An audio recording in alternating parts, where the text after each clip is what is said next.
Yeah. You want to like him, but you can't. Are you listening? What? Are you listening? Did you bring me on this show to insult me? Yeah. That's what I'm saying. That's what I'm trying to say. Yeah. Hey, y'all don't want it with us, man. You straight gangsters over here. Straight man. gangsters. Ah. Yeah, good morning. You are listening to Scout Team Sports. We are the Scout Team on this beautiful November 1st. We are ready to rock and roll because I am one of your gracious hosts. They call me Loudbeard. You are the most egotistical, self-deluded person I have ever met. And all of that is true. And the man on the other microphone, he is the great patriot, the perfect man to bring us into this beautiful November, and that would be...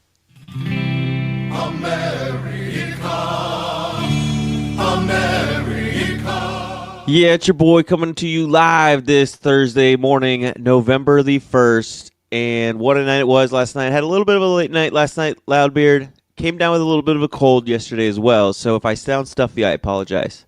Nothing like bringing in November with a head cold. Yeah, that really chilly Florida weather, when it gets down below 70, when it gets to like 69, you're like, whoa. Your body rejects it. Yep. It starts turning on you. It doesn't want you to enjoy life. It says, what are you doing to me? I'm used to 99-degree weather every day, all day. So a little brisk breeze late at night, it'll do that to you, especially when you're wearing a Halloween costume. That makes it a little bit... Your body just is like, what are you doing to me? You're wearing funky clothes and you're out in this really cool 68, 69-degree weather. Yeah, no, this is where things happen. Halloween, it does not do good for the soul. It does not do good for the body. But it is a heck of a good time, isn't it, Chris America? It is, and it's really more the fluctuation of the weather that we get. It goes from like 60 to 85, 60 to 85, 60 to 85. It's just my body can't. So what are we doing here? Pick one. Yeah, I'm gonna pick 60 because we've had 90-degree weather for all year long, and I'm ready for some cool weather. But I want it to stay cool. I don't want it to fluctuate. I'm with you. You know what else I want to fluctuate is that What's that? That horror movie poll that we did yesterday, where you kicked my butt. We did our fantasy draft of the greatest villains in horror movie history, and you mopped the floor with me, Chris America. So I was kind of surprised. Yeah, and just like in the last presidential election, I'll be Hillary Clinton. I'm going to go ahead and concede to you, Mr. Trump. Oh, no, please don't call Reluctantly, me that. I might not even come out and give my speech. It's just going to be nasty. It's going to be dirty. We're in election season. Can you just call me like Pedro from Napoleon Dynamite, please? Dynamite? Yeah, vote for Pedro. I prefer to be called Pedro. Vote for Pedro. You're the hot chick. Who wasn't she like a sister of a celebrity, like Britney Spears' sister or something? The girl in that movie.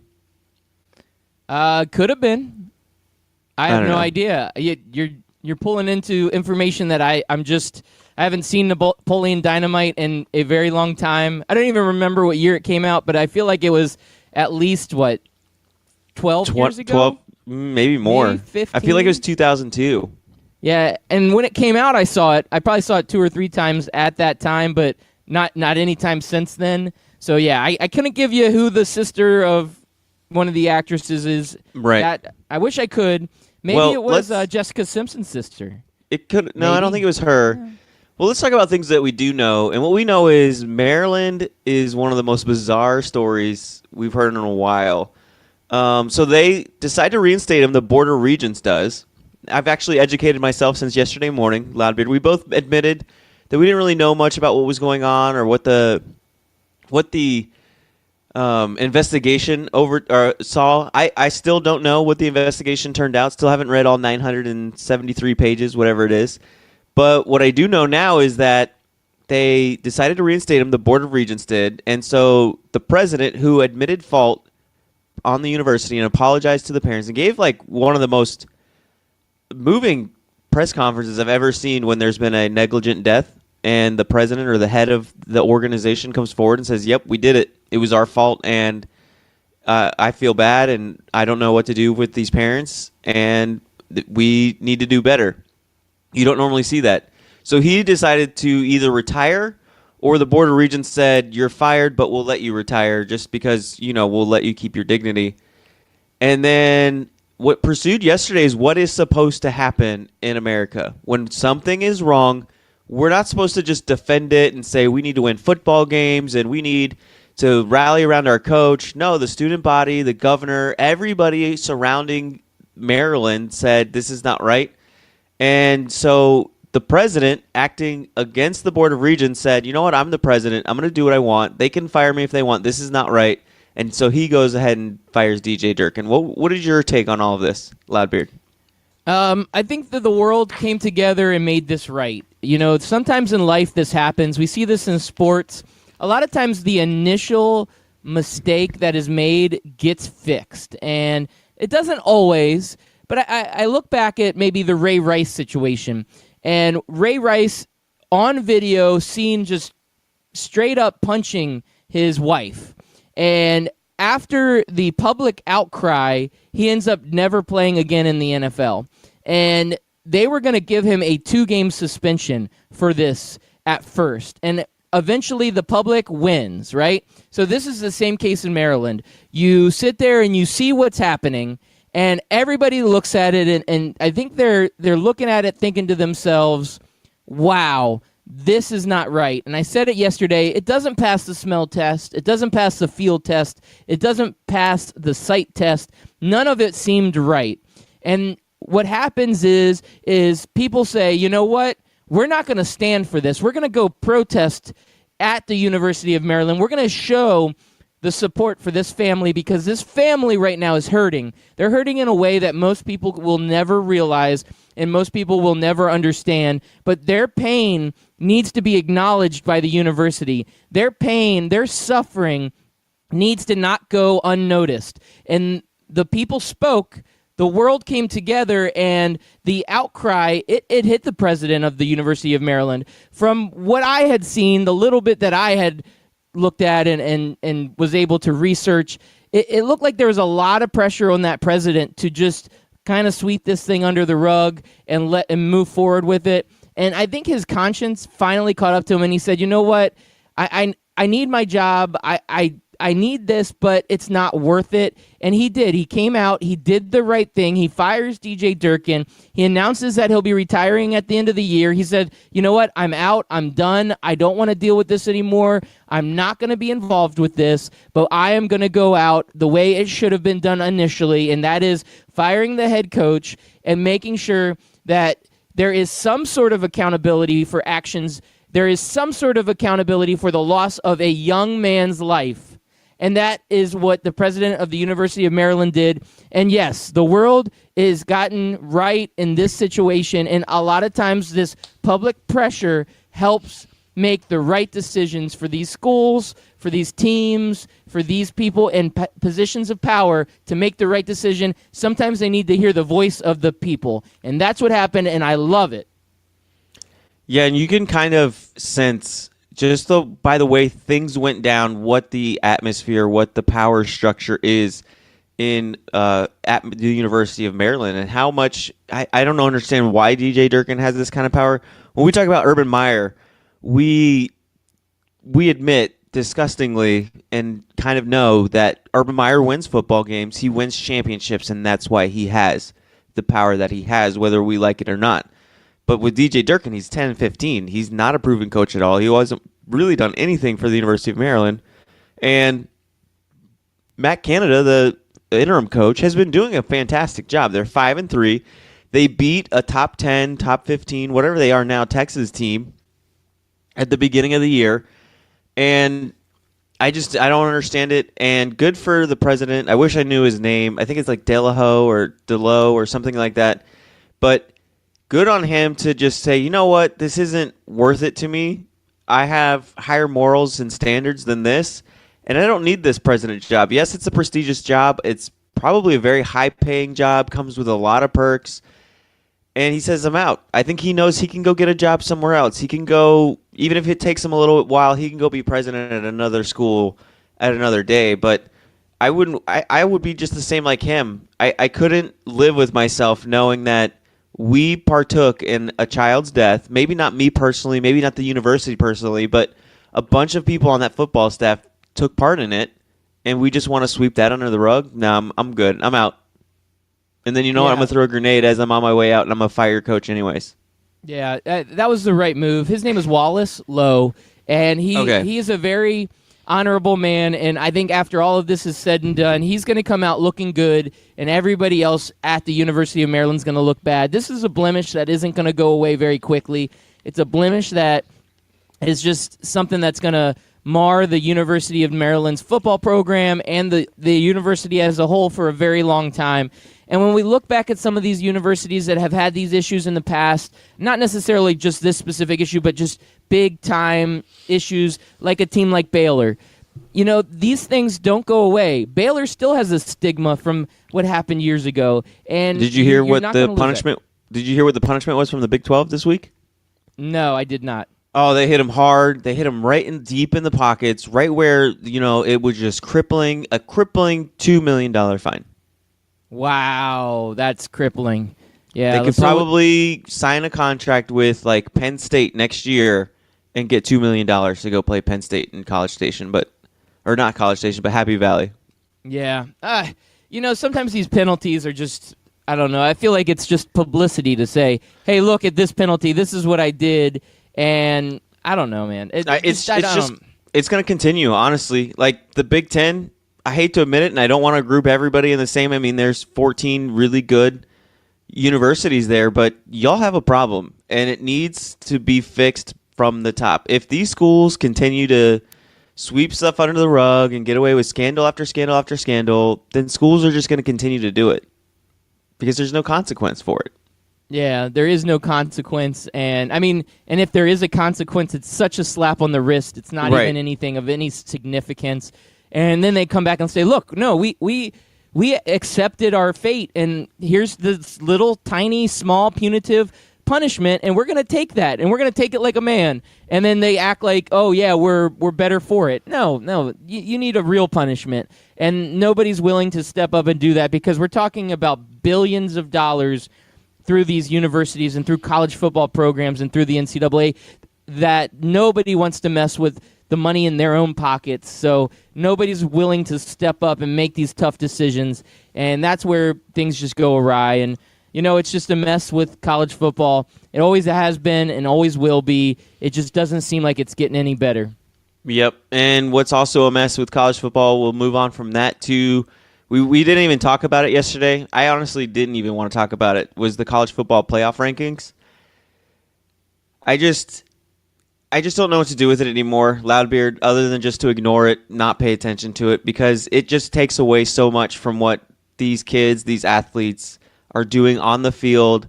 It's become such a political, money-grabbing, I'm the biggest, baddest house on the block, so, we're the Joneses, and we get to have whatever we want, and all you other people have to just deal with it. We're the Vanderbilts, we're the Roosevelts, we're just the big wigs, and you just have to learn to deal with it, peasants. Yeah, no, I'm going to go in a different direction with this because yes, there are a lot of atrocities that went down with the college football rankings, and all it did was reconfirm or reaffirm all of our thoughts and all of our, what we already knew what was going to happen. So I'm going to take this in a different direction. I can't say that I thought of this on my own. I've seen this on Twitter quite a bit over the last few months because of this whole UCF debate. I'm just seeing this come up more and more. And I saw some really big debates on this yesterday. And again, it's not my idea, but I kind of like the idea. The more and more I think about it is, why doesn't the group of five do their own championship?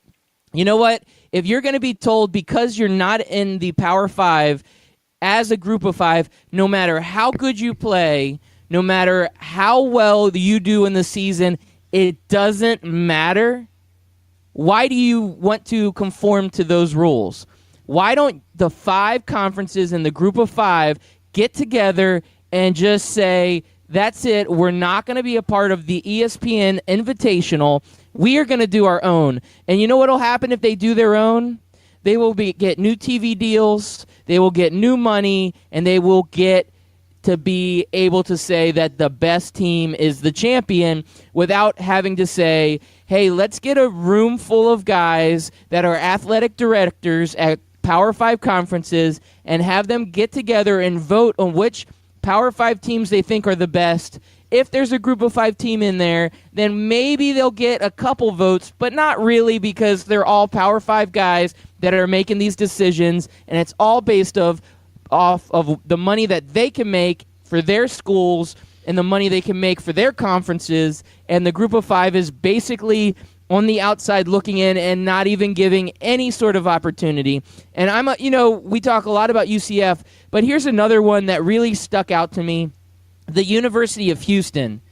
They're having a great year. I mean, they have a defensive tackle in Ed Oliver, who is a Heisman Trophy candidate, hopeful on the defensive side of the ball. I mean, this is a good team, not in the top 25. That to me is just, you're leaving out really good teams. Cincinnati and USF, both one-loss teams. Houston, a one-loss team. UCF, an undefeated team.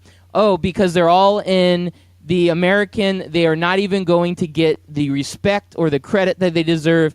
There is nothing that these programs can do. There is nothing that can bring them into that conversation, because the big boys just don't want to have the little brother come up and whoop them in a game. They don't want to get knocked out. They don't want to be embarrassed. And so, to me, the group of 5, they need to peel off and do their own championship game and make it a to-do, make it a big deal. And I think this would help lead to some change in college football.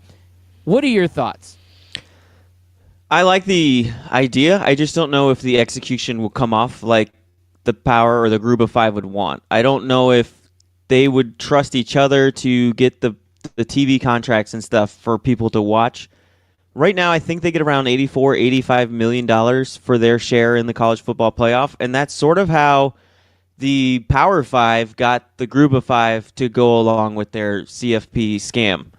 They basically went to them and said, look, you can either get nothing and we'll still continue on with this college football playoff without you, or we can give you the $85 million and you guys can just sign the dotted line. You can split the $85 million amongst yourselves.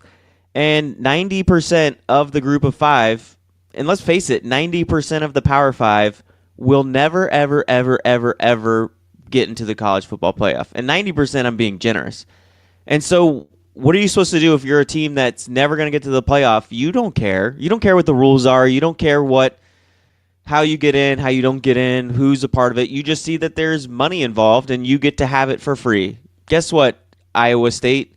You're never going to get into the college football playoff, but we'll give you this money for free. Guess what, Idaho? You'll never, ever, ever sniff even close to being good enough to want to complain about the college football playoff rules. So why don't you vote for us and you get free money for nothing? So that's one of the biggest problems. Like I said, I like the idea. I would be all for it. I would pay attention. I would watch. I just don't know if the rest of the country would. I don't know if the rest of the country wants to see Boise State versus Houston. Maybe they do. I could be wrong. I don't know. But I like it, but I still think we'd be banging our heads with the fact that UCF is really good. And if UCF won the Group of 5 national championship, we'd still want to see them play Alabama. We'd still want to see them play Clemson. We'd still want to see them play LSU. So, and when I mentioned that it's all about the Roosevelts and all that, I'm not even talking about UCF. I'm talking about Kentucky, who's in the SEC, who has beaten Florida, who has a really good track record. They have what they call a quality loss in Texas A&M, and yet somehow they're number 9, but because they're not on Alabama's schedule, they don't get to be number 3 like LSU, who's also 7-1 and lost to the team that Kentucky beat. And Kentucky didn't just sneak one out of Gainesville. They beat them by 11 points. And LSU didn't just lose by a point in Gainesville. They lost by 8. So that means Kentucky was 19 points better than LSU against the Florida Gators. And yet somehow, because they're not LSU or Clemson or Notre Dame or Michigan or Georgia or Oklahoma, they get stuck all the way down at the bottom end of the top 10. And they'll have to win. Even if they beat Georgia, they still aren't going to be in the top 4 like LSU is. They'll beat the same 2 teams that LSU beat, and they won't be in the top 4 like LSU is currently sitting. Yeah, and again, it's the namesake. You are correct, because Kentucky has been a bottom feeder in the SEC for a very long time. It's been unfortunate. It's a great program, a great school, but they just haven't been a great football team. And now that they are showing that they are a great football team, it's kind of the idea of like, you haven't been here before, we're not going to give you credit that you can be here again. We think you still need to earn it. You know, it's all about the name on the jersey, and it's really sickening when you think of it that way. You have to be in Ohio State, you have to be in Alabama, you have to be one of these Michigans or whatever blue bloods that they call it in college football to be able to be represented in the top 5. To me, it's sickening. And a team like Kentucky, even though they are an SEC team, they are a Power 5 team, they are not getting the respect they deserve. And I think it's gone way beyond biased. I think right now it's just become such a circus. It's really a turnoff. I'll be honest with you, Chris America. I mentioned it last year when we were going through this. I did not watch the college football playoff last year. I did not want to support it because of all of the shenanigans going on. And I think you guys kind of thought it was a noble thing that I did, but I honestly look at it, and at this year, I'm not going to watch it again. There's no reason for me to watch it. And I know afterwards I looked, and ratings were up and this, that, and the other. I don't care. Whatever. I'm just going to do my one thing. It's like voting. I'm going to go out there. I'm going to vote for who I want to vote for. I don't care if they're losing or winning or whatever. I just know that I'm putting forth my effort to pick the best team. And right now, the college football playoff, it's become such just a nasty, just hypocritical, ridiculous thing. I have zero interest in watching it because to me, it's not my national championship. Yep, and to that point, yeah, the ratings were up, but they were still about 80 to 90 million shy of a real championship football game of the Super Bowl. And yes, I get it.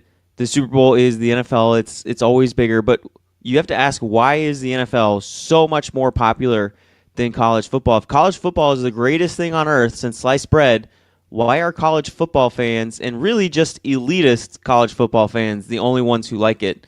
Because they know that it benefits their team, and that's it. No real sports fan likes college football, or at least the way that it's set up. They just don't, because nobody likes hearing the fact that Alabama has a really, really, really ridiculous schedule, but they fairly get evaluated of being a good team, while Kentucky and UCF, nobody evaluates them. They just say, you're UCF, you're Kentucky, you're no good. UCF, we're just going to continue the same tired, lazy, oh, your schedule's weak, you haven't played a single team with a winning record. Okay, well, Alabama's played 2 teams with a winning record, and one is Ole Miss, where every single win is against a trash football team, and every single loss is a blowout loss to top 25 team. So is it really a winning schedule?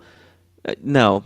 Like, give Ole Miss a out-of-conference schedule like an American Athletic team plays, where they're playing 4 Power 5 teams, maybe 3 Power 5 teams, and Ole Miss will have a losing schedule. But anyways, let's get off of that, man. Let's start talking about games. I'm ready to talk about football games. UCF does play tonight against Temple. If the biggest talk right now is if Mackenzie Milton doesn't go, do you see them winning? Yeah. I'm a little worried about this game. I'm going to be at this game, Chris America. I'm going to be cheering on the UCF Knights. It's a big Thursday night matchup. Temple is better than advertised. They're sitting at a 5-3 record, but they've been playing better as of late. So this is a tough matchup. I'm going to have to say UCF does win. Even if they don't go, their backup quarterback, Mack, this guy, he's different than Mackenzie Milton. He doesn't have quite the his accuracy on his passes is not quite as good, but this is a mobile quarterback, a big guy. He runs down the field, and he will move the chains. I'm not worried about it. UCF gets a big win over ECU on their last matchup before the bye week with Mack as their starting quarterback. So if Mackenzie Milton cannot go, I still think UCF handles business with Temple pretty easily. And you know what?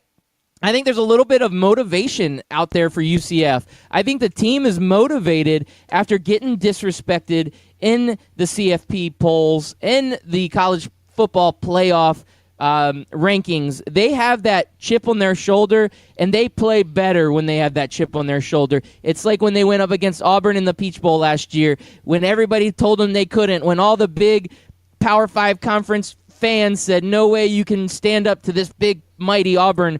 They went out there and smacked them in the face. Same thing now. They're getting disrespected. I think they're going to stand up, smack them in the face, and UCF's going to roll on this one. Yeah, it's kind of the advantage that the Alabamas and the LSUs and the Michigans, they don't have that kind of chip on their shoulder every week, even though they've won 20 games in a row. I've never heard of a 20-game winning streak team have a chip on their shoulder because nobody respected them enough. And UCF has it.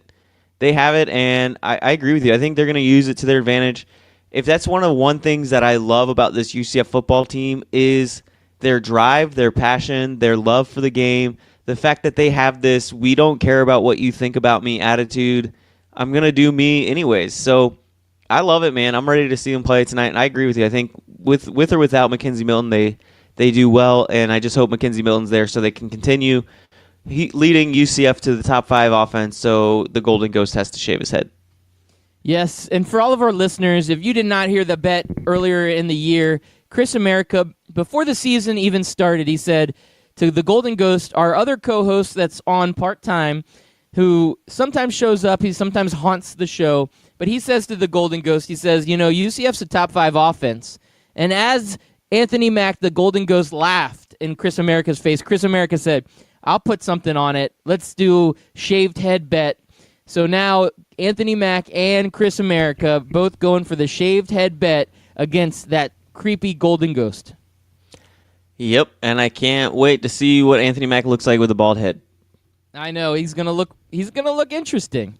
Now is he shaving the beard too? I think that should be like a part of it. You throw it in there. I want to get him back from last year's beard bet. I wish I could, but I don't have anything to match that. Yeah, I don't have a beard, so maybe I could grow out a beard. Yeah, you could grow out a beard. There we go. You're back and beardier than ever. Beardier than ever. All right, man. Well, there's a lot of other topics to cover. I feel like I don't want to dive into something, and then we're kind of going to be up against the commercial break. So we're going to go to a quick commercial break a little bit ahead of time, and when we come back, we'll talk about the greatest player on the planet, finally going to make his return this Friday, and that would be Dwight Howard.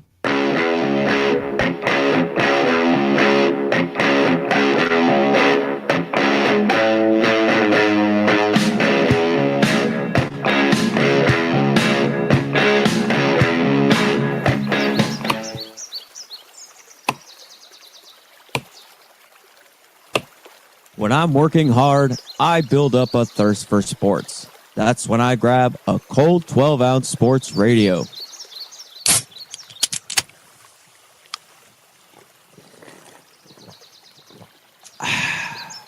"12-ounce sports radio. Quench your sports thirst." Oh, guess who it is? Did you know the station had a janitor? Oh yeah, the Hefe, otherwise known as Beck. And it's Beck's Work Week in Review live on 12-ounce sports radio every Friday at 1 p.m. Eastern Standard Time. Catch interviews, special guests, and the recap of the week's news and headlines and box scores and results. It's Beck's Work Week in Review live on 12-ounce sports radio. Scout Team listeners and friends of the show, I've got something special for you. It looks like 12-ounce sports radio has done it again. We have partnered with Rally House. You just go to the website 12ozsportsradio.com. Click on the banner on the right side of the page, and it will take you directly to Rally House. Rally House has some of the greatest, most unique sports items for that diehard fan, casual fan, and anybody and everybody out there that is special in your life. So go ahead and check it out. Once again, go to that website, 12ozsportsradio.com. Click on the banner to the right of the page, and you will get taken to the best sports merchandise website on all of the interweb. Do you own a small business? Are you looking for solutions to all of your communications, problems, and challenges that you have? Check out Ring Central. Give them a call. They have partnered with 12-ounce sports radio. scoutteamradio.com to give you the best rates on all of your business and office solutions for communication. Give them a call today. We have a dedicated line for all of the 12-ounce sports radio listeners. It is 1-877-779-3860. You will get a representative on the phone who will help you with all of your small business communications needs. Once again, give them a call today, 1-877-779-3860. Wait a minute, Doc. Are you telling me that you built a time machine out of a DeLorean?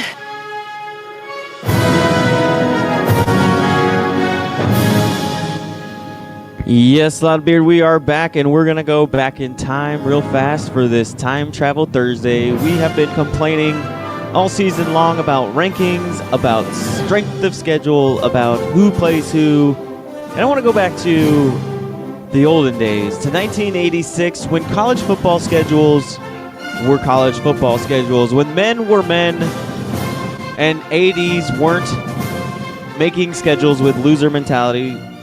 Loudbeard, here is the 1986 Alabama out-of-conference schedule. You have Ohio State, Notre Dame, and Penn State. That is their out-of-conference schedule. You also had Temple mixed in there, which is a solid team this year. Memphis, which is an okay team. But Ohio State, Notre Dame, and Penn State, I don't care how good Alabama is, they're not going undefeated.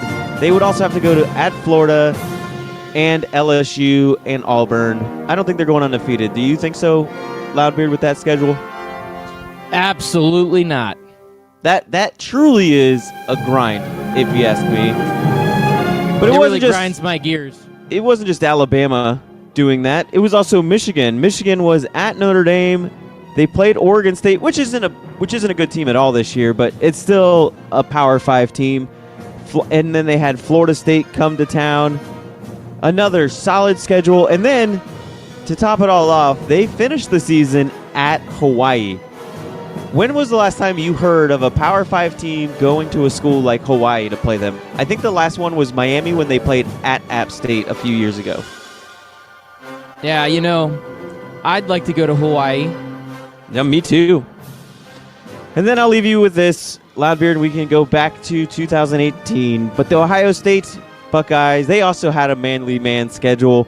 They had Alabama, like I mentioned before, at Washington. They went across the country to play a top 25 team in Washington. And let's see. And then they played Colorado, who is also a big Power 5 team. Again, not great, but it's still Power 5. It's still not UNLV or University of Mexico or some FCS school. It's an actual Power 5 team. It's another good team. And those are the schedules we need to get back to. They also had Utah also on their schedule, but they were in the WAC at that time, but they're in the Pac-12 now. Another Power 5 team. So this is what we need to get back to, Loudbeard. Even if you don't expand the playoffs, I still want to know that without a shadow of a doubt that the teams in them are good. And I don't know how I can decide that when everybody plays absolutely nobody. Oh, Chris America, you're bringing me back to the good old days. The good old days when nobody wanted the cupcake schedule. They wanted to play the real teams like real men. And those were the good old days, my friend. Thank you for bringing us back. You're like the Marty McFly of Scout Team Sports. I am. I'm the Doctor Who. You have a nice TARDIS. Oh, no. Nerd it out. Yeah. And everybody listening in, we are the Scout Team. We're bringing you Scout Team Sports. He's Chris America. I'm Loudbeard. We are on the airwaves, 12ouncesportsradio.com. Each and every weekday, Monday through Friday, 6 a.m. and again at 11 a.m. And if you want to catch any of the old episodes, make sure you check out the podcast. It's available on Apple Podcasts, Spotify Podcasts, or anywhere a podcast can be found. And lastly, we like to get social, Chris America. You and I, we are social butterflies. We're basically like the butterfly effect of Twitter. So when you go on Twitter, make sure you check out Scout Team Radio on Twitter, at Scout Team Radio, and we will be a good time. We promise.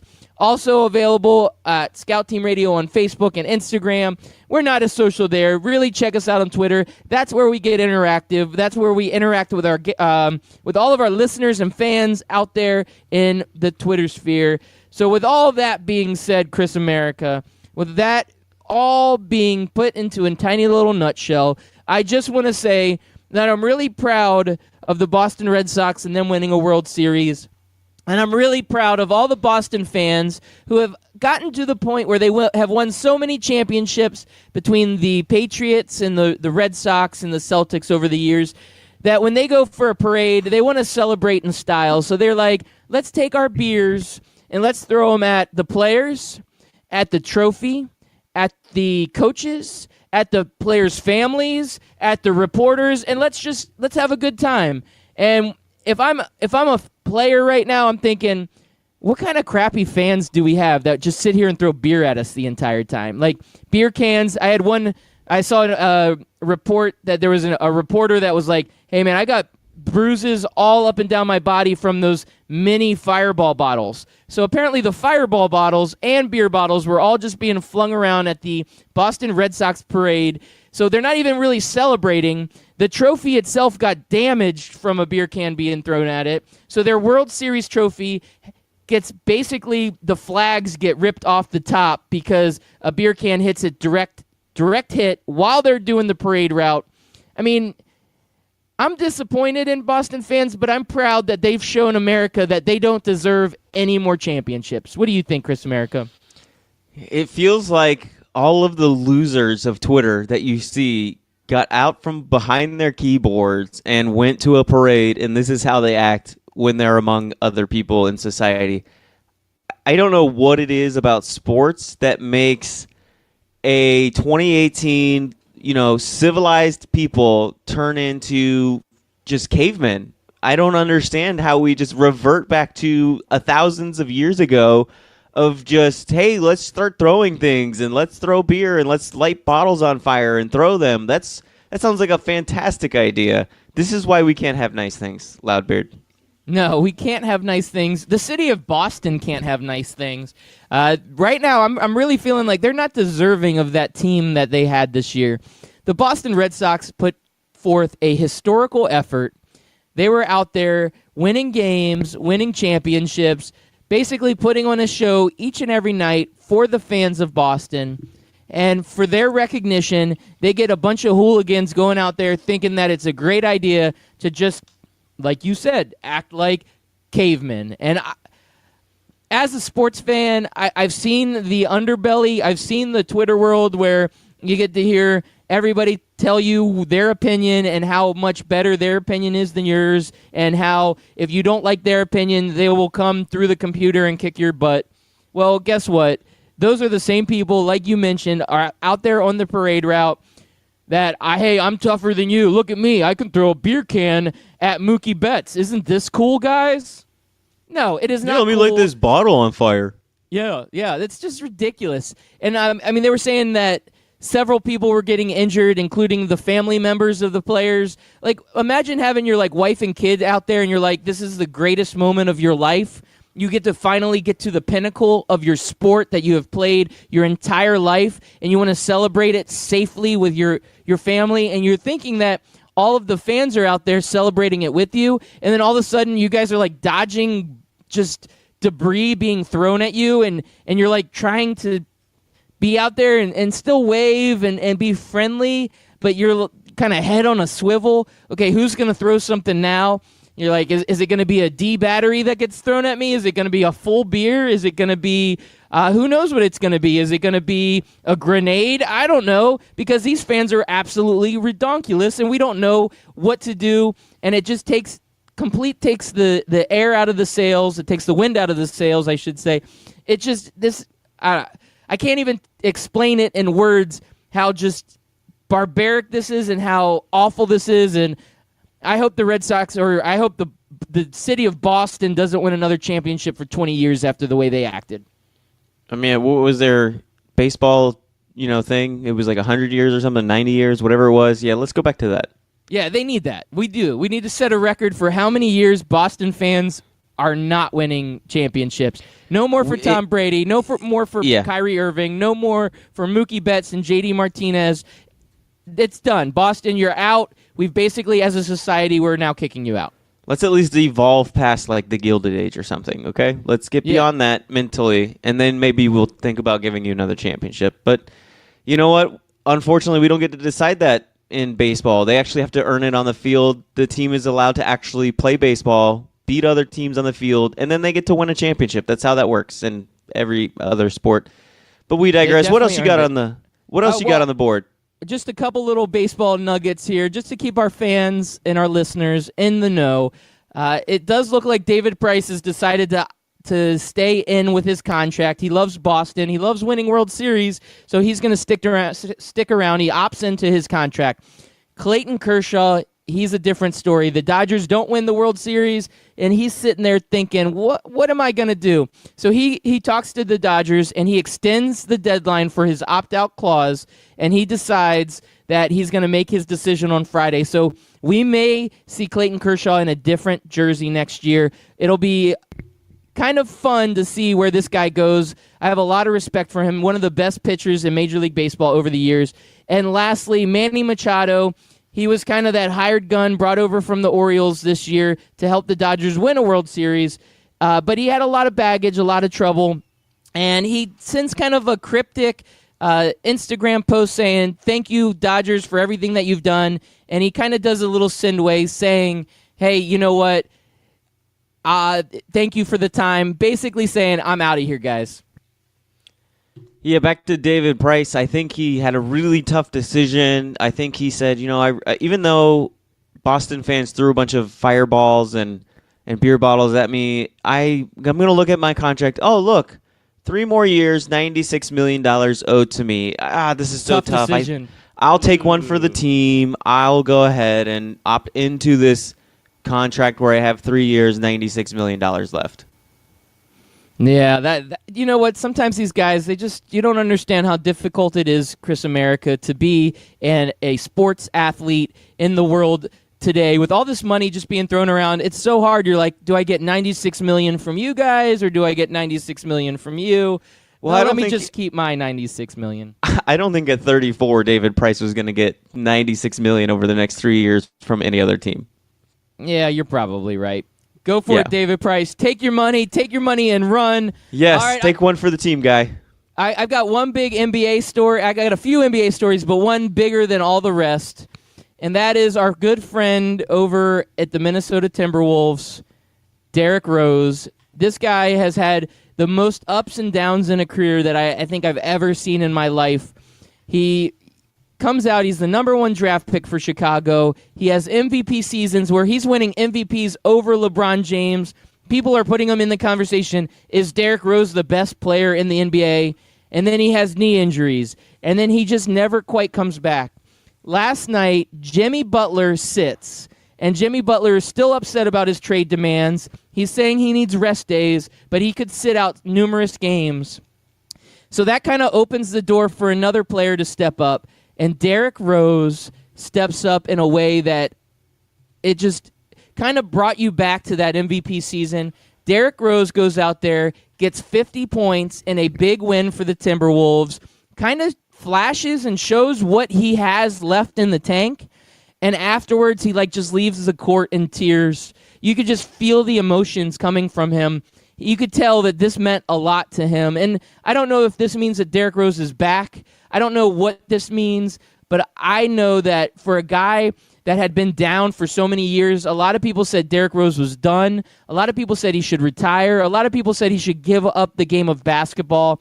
And you see him out there on the court, kind of an underdog story, working his way back after injury after injury after injury, getting 50 points in the game, helping lead his team to a win while Jimmy Butler is sitting. It was a beautiful night last night for Derrick Rose. Yes, Loudbeard. I don't know if you know this, but when the clock strikes, when the sun sets on Hallows Eve or Halloween, the dead rise from their graves, and then they score 50 points. And I think that's what we saw last night. It is just a magical night of Halloween spirit. woken up the dead career of Derrick Rose and allowed him to have 50 points. I don't see him ever putting that up again the rest of his career. And I think this helped out the Minnesota Timberwolves because you were right. It was all about Jimmy Butler sitting. And can you please just trade Jimmy Butler? Because I don't want every single time Jimmy Butler sneezes for there to be a huge debate and talk about it on sports shows. It's lame. Jimmy Butler sat like every other basketball player has sat in the last week. We went over how Kawhi Leonard sat. And nobody was talking about, is Kawhi Leonard unhappy at Toronto? Is he looking for a trade? Is he going to ever play for Toronto again? What's going on with Kawhi Leonard sitting in the first week of basketball? So it was good to see that something else came out of that Minnesota Timberwolves game with the Jazz other than Jimmy Butler sitting. So good to see Derrick Rose get his 50 points, put a positive light to it, kind of like your boy Connor over there in the Steelers who, has just been going off on defenses for the Steelers. And we're kind of forgetting about that whole, that whole holdout thing going on with Le'Veon Bell. But good for Derrick Rose, man. But we won't see it again. You don't think so? You think this was like just a flash in the pan? Like I said, it was just, the spirit of Halloween rose him from the dead, and he went off for one night. All right. Okay. I mean, especially if Jimmy Butler's on the court, he's not scoring 50 points. Right, but Jimmy Butler says that he may miss multiple games. He's basically telling the Timberwolves like he doesn't want to play unless they trade him. Like just trade him. And you're right. They need to just pull the trigger, get this done. It's going to get messy. He's going to say, "Oh, my back is sore. I can't play. Oh, my hamstring's tight. I can't play." I think he's going to do one of those situations where he basically holds the team hostage. I hope they trade him. Just be done with it. Obviously, it's not working out. It's not a marriage made in heaven. Like, time to get the divorce. Sign the papers. Yep. Get it done. Move on. So 4 first-round picks will probably be the best offer you get. So even though we talked about how it's kind of not a good offer, go ahead and make it, and then maybe you can parlay those, like 3 of those first-round picks into like a third round or a third overall pick. Yeah. Maybe you can move up. You tank the rest of the season. You get whatever lottery pick you get. Let's say you get the number 2 pick, and then maybe you parlay that number 2 pick with one of your number 1 or 1 overall pick from Houston and get the number 1 overall pick after that, or you move up to the 3rd or 4th or 5th. Use it to rebuild your team for the future, and just move on. Get the divorce. Yeah, I'm with you. We need to move on from Jimmy Butler in Minnesota. Let's see. I'm gonna move on. Giannis is cleared to get back into action again. The Bucks are still the only undefeated team in the NBA, and getting their star back is going to help them out. They're going up against a very tough Celtics team, so Giannis is trying to help his team remain undefeated. Looking forward to that. LeBron James gets another victory in the NBA. It was a tough matchup, but they get the slim win, 114-113 over that scrappy Mavericks team. Yeah, the Mavericks The Mavericks came storming back in this fourth quarter. It was the 32-20 fourth quarter, and they just fall short. They lose 114-113, and now LeBron James and the Lakers are just 2 games below 500. They're scrapping their way back. Yeah, they're tough, man. They're real tough. Now, another team that they got a lot of scrapping to do, but they have the man to do it. That would be the Washington Wizards. They have been a total disappointment this year, and they are a complete and utter mess. But when your team is a mess and a disappointment, there's only one man that can pull you out of the wreckage. There is only one superhero, one Superman, if you will, and that would be Dwight Howard. And Friday night, Dwight Howard should be making his season debut for the Washington Wizards and bring this team back to relevancy. Do you think the Dwight Mayor can help bring Washington back and make them great again? He won't bring them back because of his back. He's just not been the same since he's had all those back injuries. No, he's not going to be able to help them bring them back. All right, well, you disappoint me, Chris America. I thought you loved Dwight Howard, just like you love LeBron James. I guess I'm just wrong about you, and that's okay. I'll move on from that. That is all the NBA action I have. I do have... I got 2 things I need to talk about, Chris America. We got 5 minutes left. both of them are bad things, so I don't know if I want to talk about let's see. We'll talk about the NFL game tonight. There is an NFL game tonight. So Monday Night Football was one of the worst matchups. It was the Patriots versus the Bills, and you're sitting there thinking, why am I going to watch this on Monday night? Thursday night comes out and says, hold my beer. Let's go ahead and put the Raiders up against the 49ers. The 1-6 Raiders looking to try to get a really high draft pick because they have lots of draft picks and they obviously don't care about this season, versus the 49ers who lose their star quarterback and now can't do anything. Are you excited about this matchup tonight on Thursday Night Football?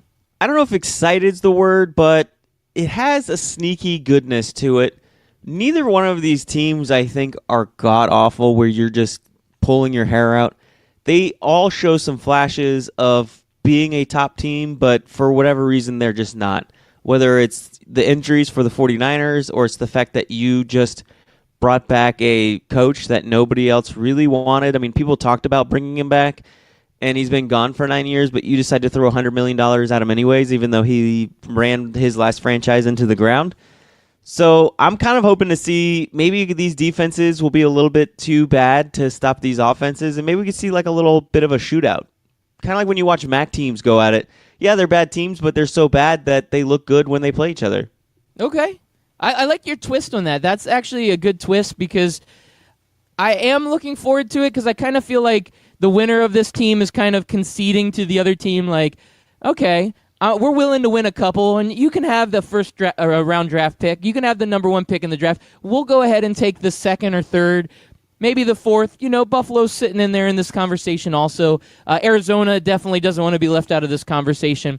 But the Raiders and the 49ers are both sitting there thinking, yeah, let's do this. And I actually think the 49ers are going to come out with a victory. The Raiders, I just don't see it. I don't see the motivation there, especially after Amari Cooper gets traded last week and all this bringing in these draft picks. When your team tells you we are in for the future and not in for now, sometimes these teams start hanging their heads, and it's hard for these professionals to get motivated and be out there and do what they've got to do.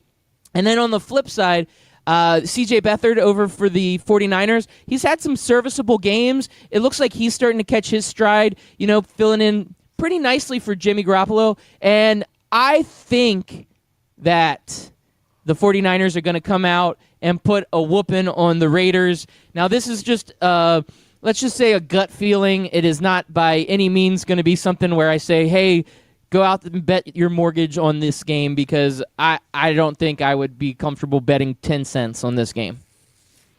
I might throw in a quarter.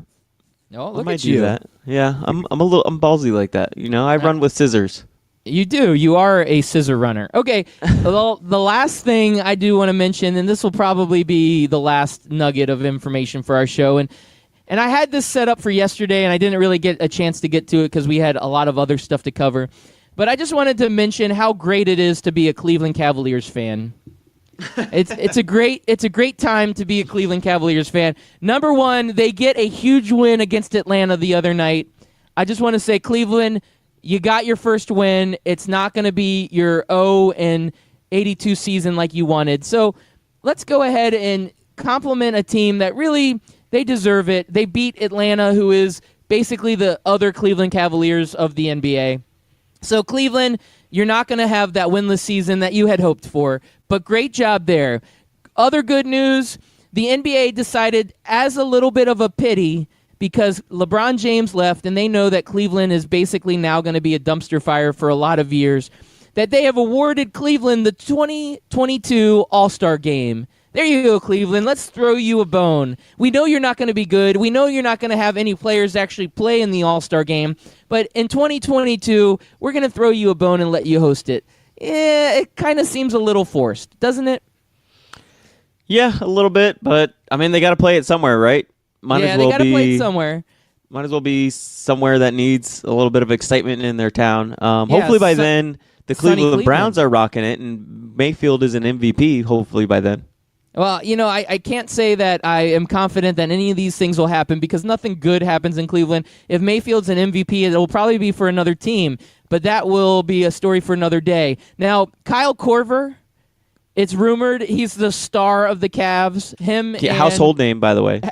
Him and Kevin Love are the big stars. Top selling jersey in the league. Yes, Kyle Korver's on the trade block. So let's get rid of our stars. Let's get rid of the only players that people may even recognize. Kevin Love, he decides that he might opt for foot surgery, so he may be out long term. And they decide to make Larry Drew the interim coach. And Larry Drew says, whoa, hold on. If you want me to coach this and be the head coach of this dumpster fire, you're going to have to renegotiate my contract. So right now they're in a contract dispute with the interim head coach who really doesn't want to be the head coach.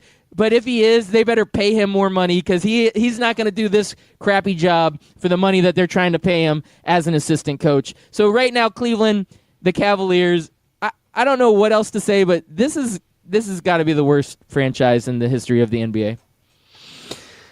I don't know about worst ever, but it's up there. I mean, our Magic could give them a run for their money. Top 5. Top 5. Yep, definitely top 5. If LeBron James never existed, they would be the worst in the history of the NBA. Yeah. But because of LeBron James, LeBron has actually carried them to not be the worst. But other than that, yes, absolutely the worst. And you know, Loudbeard, Thursday is one of my top 5 days of the week, and unfortunately, we're all out of time for this Thursday. We'll have to see you in my number 2 day of the week, which is Friday. We'll see you tomorrow. Friday, yo. I'm actually off tomorrow. I'm excited. Oh, nice. Friday's off. Yeah. Sweet. Yeah.